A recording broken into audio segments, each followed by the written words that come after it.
उसमें हमने पढ़ा था कि मेटल्स जो होते हैं they are all reducing agents, और वो मेटल्स रिड्यूसिंग एजेंट्स क्यों होते हैं? Because they have the tendency to lose electron, and loss of electron is oxidation, they get oxidise themselves and reduce other substances. तो metals reducing agents होते हैं।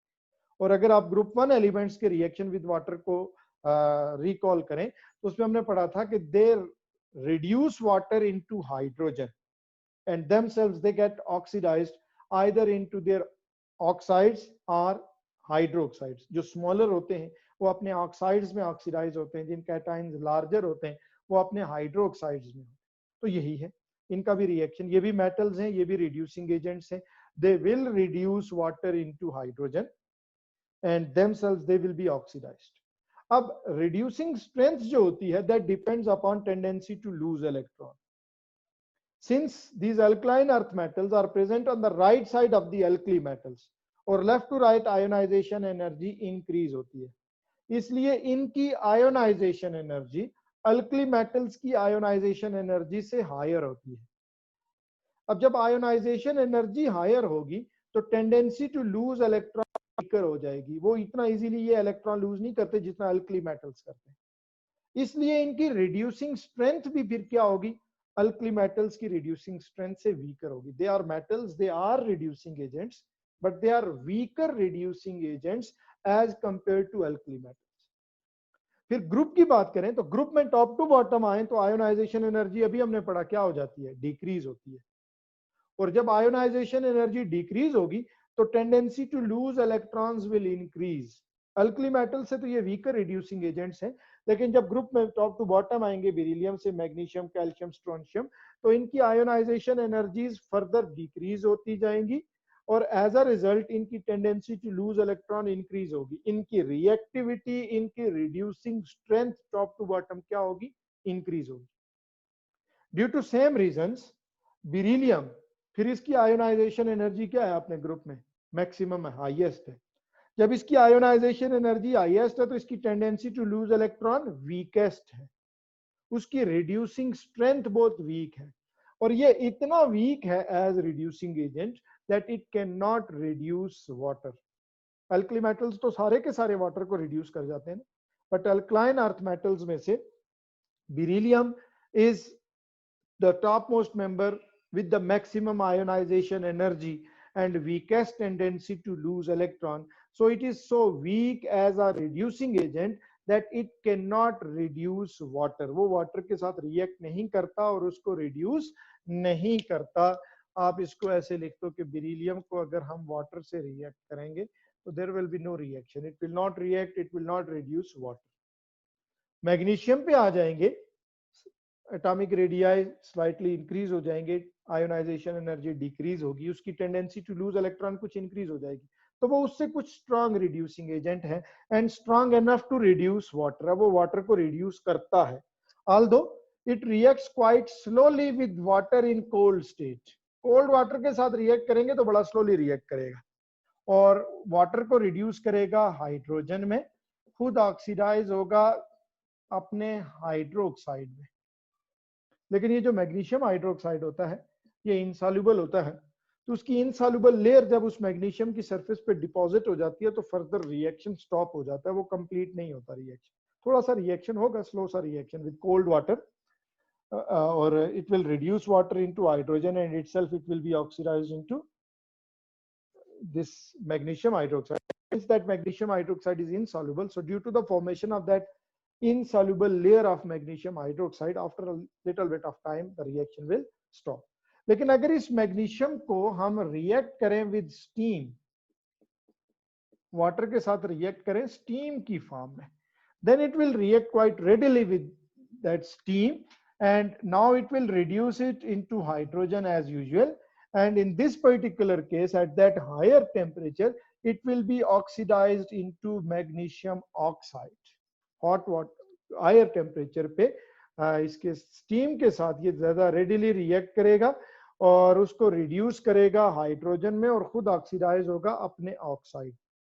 इससे नीचे आ जाए कैल्शियम, साइज फर्दर इंक्रीज होगा, आयोनाइजेशन एनर्जी फर्दर डिक्रीज होगी, reactivity increase होगी, और एज अ रिजल्ट उसकी रिड्यूसिंग स्ट्रेंथ भी इंक्रीज होगी, so that will react more readily with water now and will reduce it into hydrogen, and itself it will be oxidized into calcium hydroxide. All of the remaining alkaline earth metal will react with water in the same way as calcium does. यानी ये सारे भी अब water के साथ react करके उसको reduce करेंगे हाइड्रोजन में, खुद ऑक्सीडाइज हो जाएंगे अपने अपने हाइड्रोक्साइड्स में। लेकिन चूंकि जब कैल्शियम से स्ट्रोंशियम, बेरियम, रेडियम आएंगे, एटॉमिक रेडियाई इंक्रीज होंगे, आयोनाइजेशन एनर्जी डिक्रीज होगी, सो उनकी tendency to lose electron increase हो जाएगी, रिएक्टिविटी इंक्रीज होगी, रिड्यूसिंग स्ट्रेंथ इंक्रीज होगी, so the reaction will become more and more vigorous as will move down the group. But overall देखा जाए तो reaction in सब का वाटर के साथ वैसे ही है जैसे अल्कली मेटल्स का होता है, क्योंकि सारे मेटल्स रिड्यूसिंग एजेंट्स होते हैं। तो अल्कली मेटल्स भी वाटर को रिड्यूस करते हैं, हाइड्रोजन में खुद ऑक्सीडाइज होते हैं, और इन सब ने भी वाटर को रिड्यूस किया है और खुद ऑक्सीडाइज हो गए हैं। डिफरेंट एक्सेप्शन सिर्फ किसकी थी? बेरिलियम की थी, कि वो इतना वीक है एज रिड्यूसिंग एजेंट कि वो वाटर को रिड्यूस नहीं करता। This was their first chemical reaction with water. Second उनका रिएक्शन आ जाता है reaction with oxygen.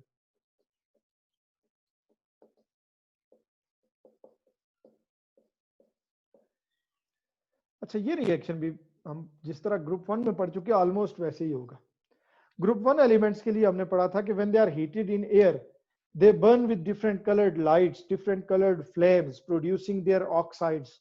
Some of them produce their normal oxides, some of them peroxides, and some of them superoxides. Lithium was the only alkali metal that was producing its normal oxide when reacted with oxygen directly. Sodium produces peroxide, and potassium onward they form their superoxides. और उसमें हमने ये भी पढ़ा था कि अगर lower किसी एलिमेंट में से हमने उसके नॉर्मल ऑक्साइड को प्रिपेयर करना हो, लाइक सोडियम, पोटेशियम वगैरह, तो उनको जब ऑक्सीजन के साथ रिएक्ट करेंगे तो डायरेक्टली उनके नॉर्मल ऑक्साइड्स नहीं बनते, बल्कि वो डायरेक्टली अगर रिएक्ट करेंगे तो वो अपने या तो पर ऑक्साइड्स फॉर्म करेंगे या सुपर ऑक्साइड्स, और फिर उन पर ऑक्साइड्स और सुपर ऑक्साइड्स को हम रिड्यूस करेंगे विद द मेटल अगेन, तो उससे नॉर्मल ऑक्साइड्स बनेंगे। तो ये रिएक्शन तो वैसे ही होगा, यहाँ थोड़ा सा उनकी रिएक्टिविटी डिफरेंट होगी, राइट? तो like group 1 elements, group 2 elements when heated in air they also burn and they also produce their oxides. Beryllium जो है वो लीस्ट रिएक्टिव है इस ग्रुप में, और वो इतना रेडिली बर्न नहीं करता, और उसका रिएक्शन इतना रेडिली कंप्लीट इसलिए नहीं होता कि when beryllium reacts with oxygen it forms a resistant layer of beryllium oxide on its surface, और उसके रेजिस्टेंट ऑक्साइड लेयर के फॉर्म होने की वजह से रिएक्शन फर्दर इतना रेडिली प्रोसीड नहीं करता। तो एल्यूमिनियम में भी हम यही चीज पढ़ते हैं। But upon strong heating it also reacts with oxygen and it forms beryllium oxide. Similarly when magnesium is heated in air it Burns with a bright white light, bright white colour का इसका flame होता है, and it forms magnesium oxide. When calcium heated in air it burns with brick red colored flame, producing its oxide that will be calcium oxide. Strontium will burn with a crimson red colored flame और अपना oxide produce करेगा। तो सारे इसी तरह से अब react करेंगे, रिएक्टिविटी टॉप टू बॉटम क्या होती जाएगी? इंक्रीज होती जाएगी, and they will burn more and more readily when heated in air as we move down the group. Beryllium least reactive होगा, उसके ऊपर एक खासी रेजिस्टेंट ऑक्साइड लेयर फॉर्म हो जाएगी जो उसकी रिएक्टिविटी को डिक्रीज कर देगी। बाकी सारे बर्न कर जाते हैं, मैग्नीशियम व्हाइट कलर के फ्लेम के साथ, कैल्शियम ब्रिक रेड कलर के फ्लेम के साथ बर्न करता है, स्ट्रोंशियम क्रिम्सन रेड के साथ, एंड सो ऑन। वो सारे बर्न करेंगे और अपने अपने ऑक्साइड्स फॉर्म करेंगे, और reactivity top to bottom increase होती जाएगी और वो ज्यादा रेडिली बर्न करेंगे। एक दूसरी चीज अगर देखें तो अल्कली मेटल्स में हमने कहा था कि लिथियम को छोड़ के किसी लोअर अल्कली मेटल को अगर आप एयर में हीट करोगे तो it will not produce it's normal oxide, it will either form it's peroxide और सुपर ऑक्साइड। लेकिन इन अल्कलाइन अर्थ मेटल्स को जब हम एयर में बर्न करते हैं they will always produce their normal oxide. Direct burning पे वो हमेशा क्या फॉर्म करेंगे? नॉर्मल ऑक्साइड्स फॉर्म करेंगे। और अगर हमने इनके पर ऑक्साइड्स फॉर्म करने हैं तो बेरिलियम और मैग्नीशियम तो पैरा ऑक्साइड्स फॉर्म नहीं करते, they form there normal oxides only. Calcium onward अगर हमने इनके पैरा ऑक्साइड्स फॉर्म करने हैं तो ऑक्सीजन के साथ डायरेक्ट रिएक्शन पे तो वो सिर्फ क्या फॉर्म करेंगे, नॉर्मल ऑक्साइड्स। अगर हम इनके इन नॉर्मल ऑक्साइड्स को दोबारा से हीट करेंगे विद ऑक्सीजन, तो फिर वो दोबारा ऑक्सीजन के साथ रिएक्ट करके पैरा ऑक्साइड्स में कन्वर्ट होंगे। लोअर एलिमेंट्स व्हेन दो को छोड़ के बेरिलियम और मैग्नीशियम तो सिर्फ नॉर्मल ऑक्साइड्स ही फॉर्म करेंगे, मैग्नीशियम भी नॉर्मल ऑक्साइड फॉर्म करेगा। कैल्शियम ऑनवर्ड जो लोअर एलिमेंट्स हैं, डायरेक्ट रिएक्शन विद ऑक्सीजन पे तो वो सिर्फ नॉर्मल ऑक्साइड फॉर्म करेंगे। और अगर अब हमें इनके पर ऑक्साइड्स फॉर्म करने हैं तो उन नॉर्मल ऑक्साइड्स को दोबारा ऑक्सीजन के साथ हीट करेंगे तो वो क्या करेंगे, अपने पर ऑक्साइड्स फॉर्म कर देंगे। अच्छा, मेटल ऑक्साइड्स जो होते हैं, वहां ग्रुप 1 में भी हमने पढ़ा था, वो क्या होते हैं, बेसिक इन नेचर होते हैं। दो रीजन हमने पढ़ी थी। Firstly because they dissolve in water to form respective bases, respective alkalis, and secondly they can neutralize the acids to form salt and water। तो ये हम alkali metals में पढ़ चुके, यहाँ भी ऐसी है। बट ग्रुप में जब हम टॉप टू बॉटम आएंगे, आयोनाइजेशन एनर्जी डिक्रीज होगी, tendency to lose electron increase होगी, इलेक्ट्रोपॉजिटिव कैरेक्टर इंक्रीज होगा। इलेक्ट्रोपॉजिटिव कैरेक्टर है tendency to lose electron and form positive ion, that will increase. उसी को हम मेटालिक कैरेक्टर भी कहते हैं। तो top to bottom metallic character भी क्या होता है, इंक्रीज होता है। तो यानी जितना नीचे आएंगे ज्यादा स्ट्रॉन्गर मेटल्स होंगे। बेरिलियम वीकर मेटल होगा इस ग्रुप में, मैग्नीशियम उससे रिलेटिवली स्ट्रॉन्गर मेटल है, उसका मेटालिक कैरेक्टर स्ट्रॉन्गर है, कैल्शियम उससे स्ट्रॉन्गर है, एंड सो ऑन। और जब इन मेटल्स का metallic character, electropositive character increase होता है तो इनके ऑक्साइड्स का बेसिक कैरेक्टर भी इंक्रीज होता है। मेटल ऑक्साइड्स बेसिक होते हैं। जो मेटल जितना स्ट्रॉन्गर होगा, stronger metal with stronger electropositive character, उसका ऑक्साइड उतना स्ट्रांगली बेसिक। और जो जितना वीकर मेटल होगा with weak metallic character, weak electropositive character, उसके ऑक्साइड का बेसिक कैरेक्टर भी उतना क्या होगा, वीक होगा। तो इनके ऑक्साइड्स बेसिक हैं except beryllium oxide. Beryllium oxide is not basic at all, it is amphoteric in nature. Beryllium is quite a less electropositive metal. और हमने पहले पढ़ा था कि जो लेस इलेक्ट्रोपॉजिटिव मेटल्स होते हैं उनके ऑक्साइड्स एम्फोटेरिक होते हैं। तो बेरिलियम ऑक्साइड तो बिल्कुल भी बेसिक नहीं है, ये एम्फोटेरिक है।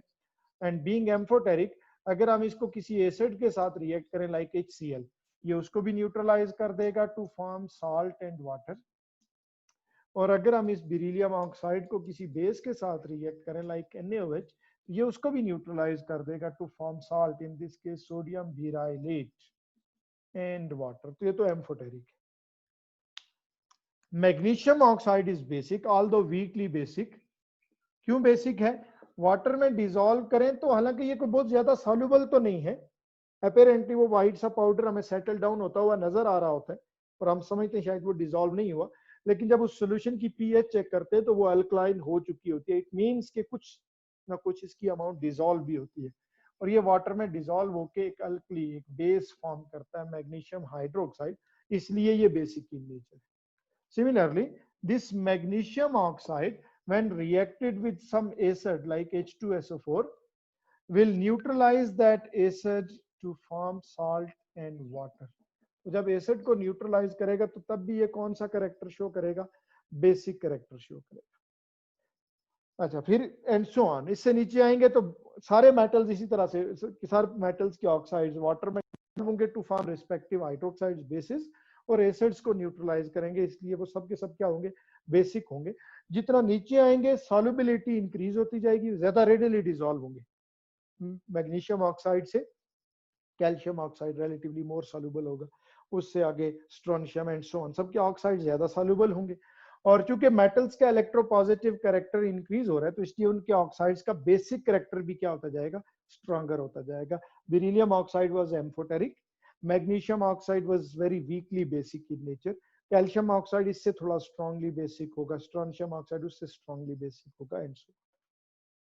तो ये तो इन ऑक्साइड्स जो है इनके रिएक्शंस हम पढ़ रहे थे बेसिकली विद ऑक्सीजन, और ऑक्सीजन के साथ रिएक्ट करने पे ये फॉर्म करते हैं oxides.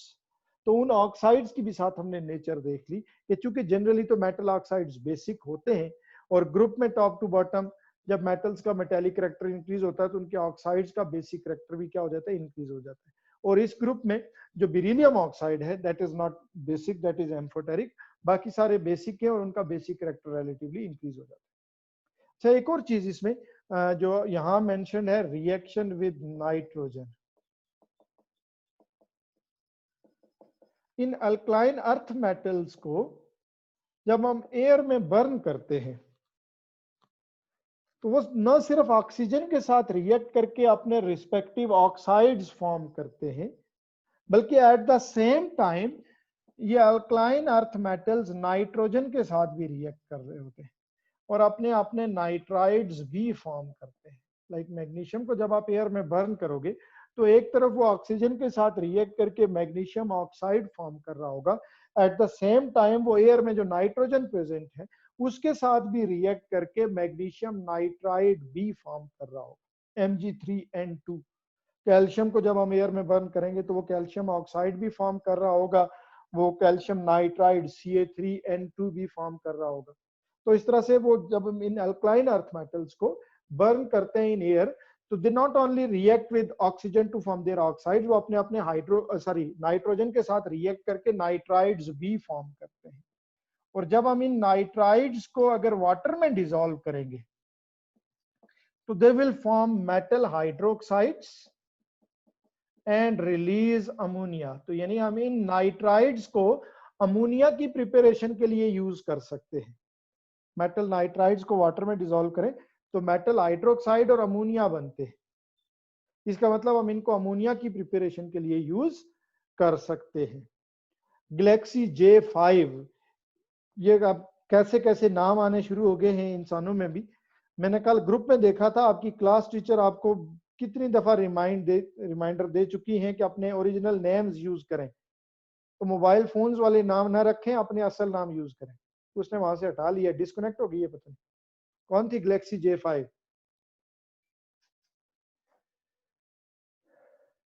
Okay, so rename we are left with a few seconds now, तो इसलिए मैं अगला प्रॉपर टॉपिक करूंगा।